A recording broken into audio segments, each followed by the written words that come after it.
Hello everybody, this is Steve again from the Worley Bugger, and today I'm going to show you how to tie the DumDum Stone. So DumDum is, I tie it in two different versions. I tie it in an extended body version, which is what you see here in the vise, and then it also can be tied on a 3x long dry fly hook. Light wire, so you can see the difference. So for today's video, I'm going to show you how to tie the extended body version, because that's the funnest version to tie. So some of the materials that you're going to need to complete this fly: Gamakatsu C13U keel balance hook, size 8 and size 10. You could tie this fly in a variety of different colors. Today, this video, we're going to be tying it in orange. So you're going to need some ice dub in orange. You're going to need some Nature Spirit, either deer or elk hair, depending on the size of the fly. When I tie them in bigger sizes like 4s and 6, I usually like to use elk hair. Since we're tying it smaller today, we'll be using some deer. Some turkey biot strips. You're going to need two different types of foam. For the body, we use a 2mm foam. And for the top portion of the body, we use a 1mm. And for your pin, you need a detached body pin to, in order to build the extended body. Also, if you have a foam punch like this one, it makes it a lot easier for punching out the bodies. So you can get your shape, your desired shape and the desired look. You could do it with a scissor, it just takes a lot longer. Then you're also going to need some rubber legs. I like to use the fine barred rubber legs. So the first thing that you're going to want to do is put your pin in your vise and connect your thread.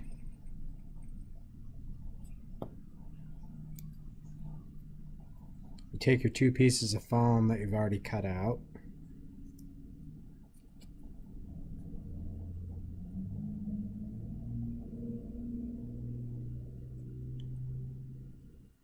Put them together. You can lay them on the top, make sure that they're even.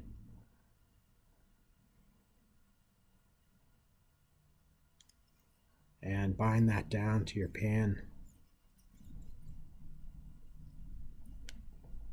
It's going to have a tendency to want to move a little bit, but it's not going to be on this pin too long. So once you got those in place, cut your goose biot and lay this in on the side.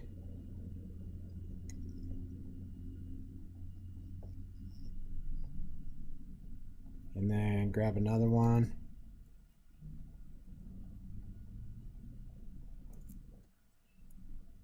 And do the same thing.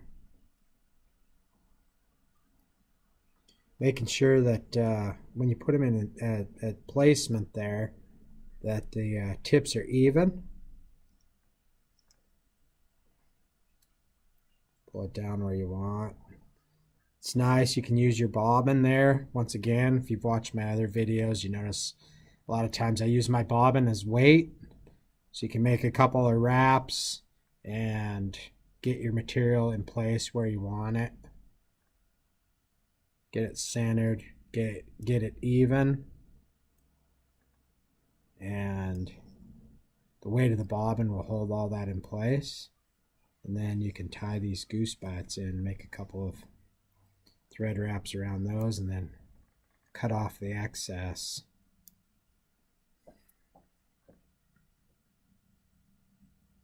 Okay. So what you'll need next is some of your eye stubbing. So take and dub some of the to your thread. And we're going to use this as a filler to fill in these places here where you where your thread kind of tends to congregate. It takes and hides all that and makes a nicer, cleaner looking fly. So once you've filled that in there, make a couple of half hitches and then cut your thread. So it should look like this right now. So the next thing that you're going to do is we're going to make another segment. So go about a quarter of an inch from your first segment there and remount your thread and pull down tight. And that will create your second set of segment in your body. And tie that and bind that good. And then same thing, we'll want to cover that thread.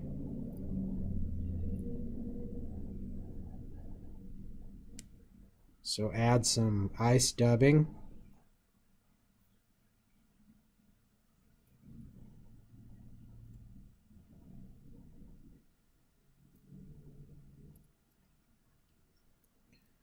And fill in your thread gaps there. And then, once again, right in front, half hitch that a couple of times. That will make it secure. And again, cut your thread so your body should look like this. Okay, and then that slides off and you've created your segmented body for your dum-dum. So remove your pin from your vise and put in your keel balance hook.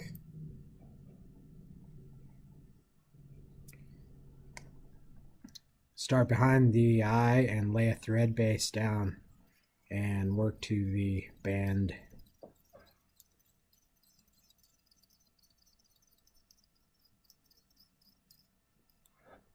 And you should stop right there on the bend, so your thread is hanging right down behind the point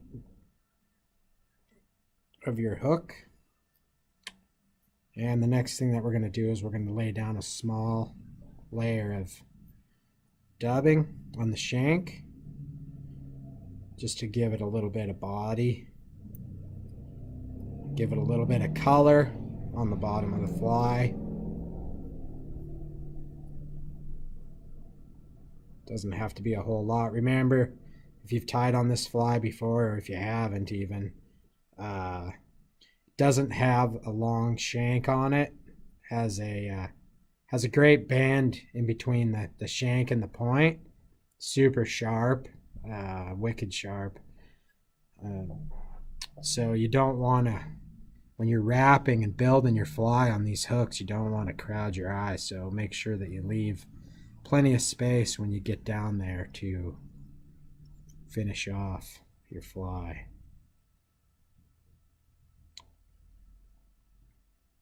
So next, grab your extended body and lay that on the top. So this is important in getting your proportions correct. When you mount your body to the base of your fly, to the shank, you don't want this extended all the way back like this. There's too much distance between the end of the fly and the point of the hook. When the fish eats this, it's going to be grabbing the foam rather than grabbing the hook.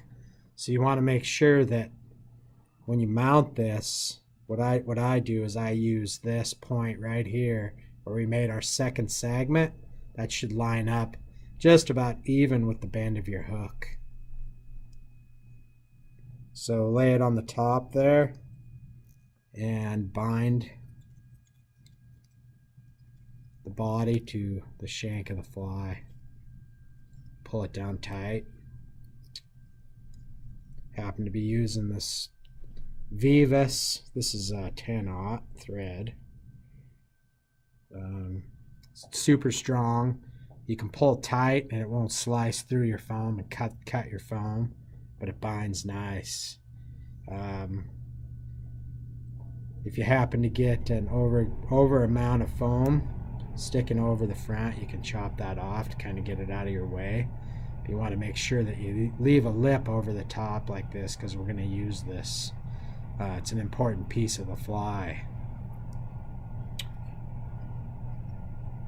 Okay, so once that's secure and in place, we're going to mount our deer hair wing or elk. So I put that in a stacker and stacked it so all the tips are nice and neat and all straight and even. It's good too. It's good practice whenever you're working with hair, deer, elk, moose, antelope. A comb is majorly important. You can see this under fur. You want to get that out of there. So cut your hair out, place it in your fingers, comb it out really good. Get all those small pieces of hair out of there and that under fur, and then put it in your stacker, and it'll be a lot nicer. Be a lot easier to work with, and you'll build a lot nicer flies. So once you're ready to lay your wing on there, place it on the top, get your measurement. You want your tips of your wing to match the end of the body of the fly. So lay that on the top and bring your thread up over and begin pulling tightly, and you'll see the deer hair start to splay as you bind it. And that binds it right to the hook. Anything that didn't get bind, you can pull out with your fingers and get it out of there. So once you have your wing in place, you want to take and chop all these tips out of there from the base. Cut them as close as you can. Get as much bulk out of there as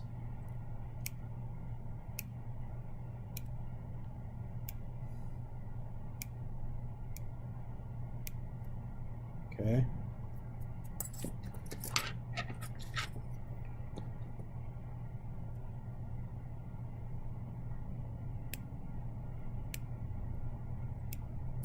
Okay. And then place a couple more thread wraps through that base of your wing, and that'll secure that in place really well so it won't move around on you. Okay, so you should be able to, pretty firmly, pull that wing up and not have it pull out. Because if it's going to pull out here at the vise, it's probably going to come apart on you when you're casting it. So the next thing that you're going to want to do from this stage here is make another half hitch right in the front here. Pull that tight and then chop that off.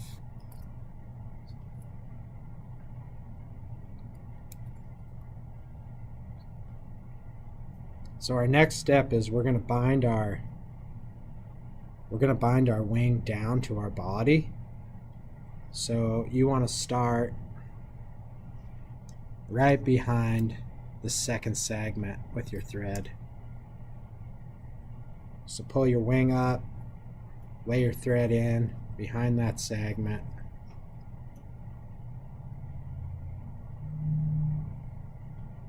Work work it around. And once you get it in place and you can pull it tight, you can pull that hair up out of the way. Cut off that excess piece and bind that body.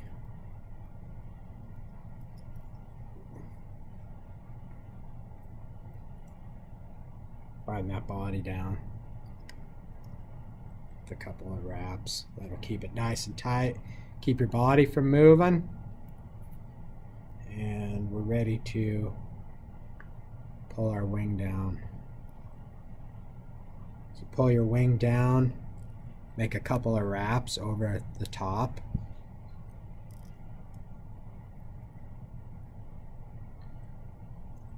And the tips are going to want to flare, which is okay. Have it flare a little bit.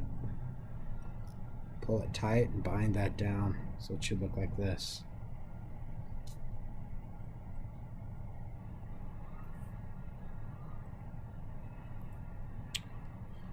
So once that's in place, then grab a rubber leg and even the ends of your rubber leg as close as you can, and should have a loop on the other end here like this. Lay those right on the very top of the fly, right where your thread base is. You're going to connect these rubber legs to your fly. So make just a couple of light wraps around them. It should look like this. And then just take and snip that right in the middle, and you've added your rubber legs. And then once again, you're using your bobbin to keep the weight of the bobbin to keep the material in place. While you adjust them, pull your rubber legs down where you want them. You want them down on the sides. So pull them down, get them down in place, and then pull tight and make a couple of thread wraps and lock those in place. Okay. So once again, we've been working in one place here in the fly, and we tend to have built a bit of thread up in one place. So again, we're going to apply our dubbing.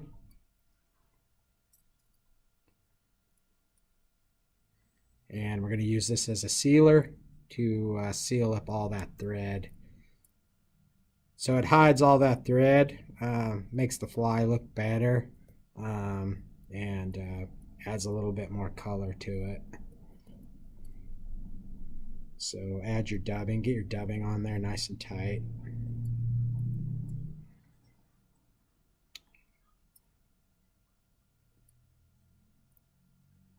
And you can wrap that around.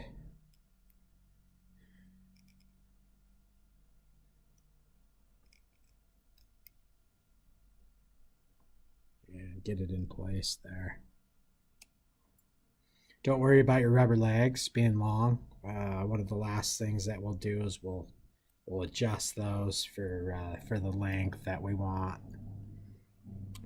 So it should look like this.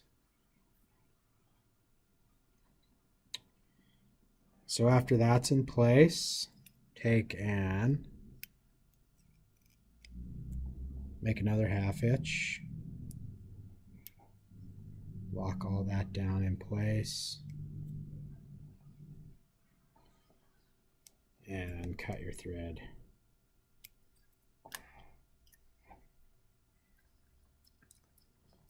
So by the time you end up tying the end of this fly, you'll be an expert at tying half hitches.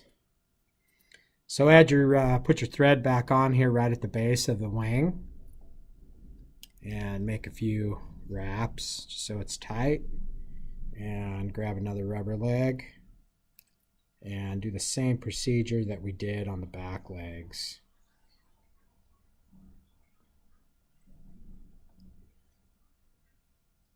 Couple of wraps, cut them,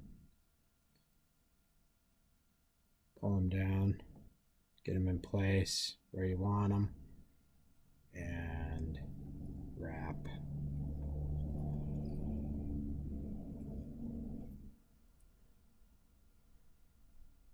More dubbing.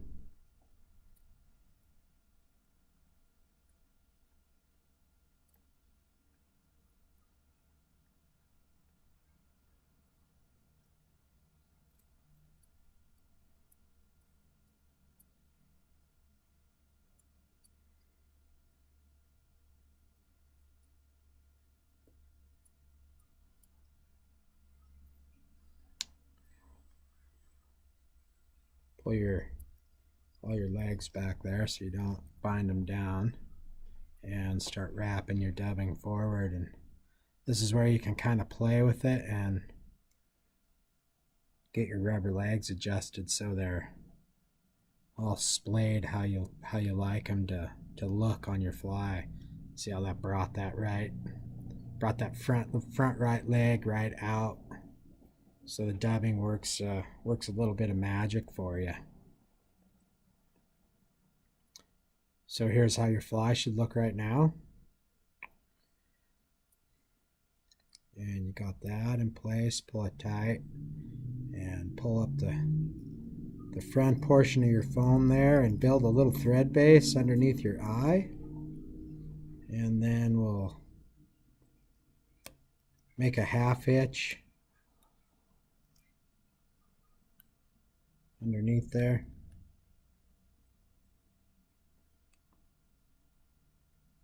You can also use a whip finish too if you prefer that to finish off.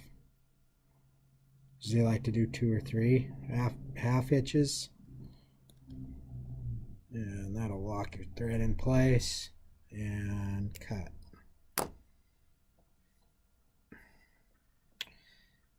So one of the final portions of the fly of building it is we have this lip on the front here, and one of the things that you can do is you can use super glue to bind these 2 pieces of foam together before you get started. I like to do it at the end because it's less messy. So take your favorite super glue that you like. I like the brush on. It's just it's easier on foam flies to kind of apply. It has a brush. You can just pull that up and then just brush in a tiny small amount that you need. This happens to be the WBFC brand, Z-Mint. And then just push that down and that'll glue in just a few seconds. So it's nice and flat.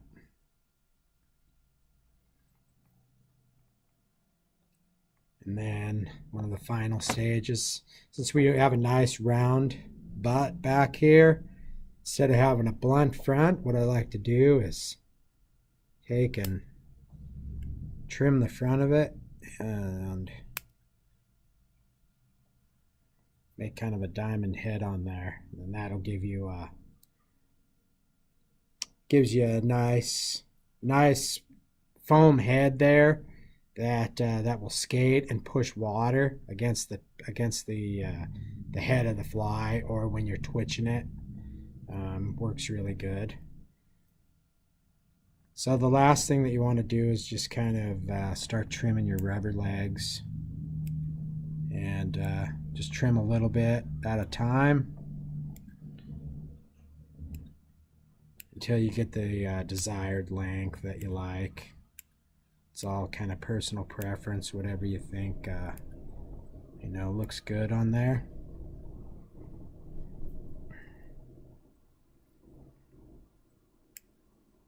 And done. So that's the extended body version of the DumDum Stone. Today we tied it in orange and black. It works really good in purple and black, yellow and black, blue and black, red and black. Just about any color that you really want to tie it. Wherever you find stonefly hatches or terrestrials, anywhere there's big bugs, fish will eat this fly. It's a fun fly to tie. It's a funner fly to fish. Especially in the summer months and in the fall. Works great here on the Yakima River. So if you have any questions about this fly that I didn't cover, feel free to contact me. Be happy to help you out with whatever you need.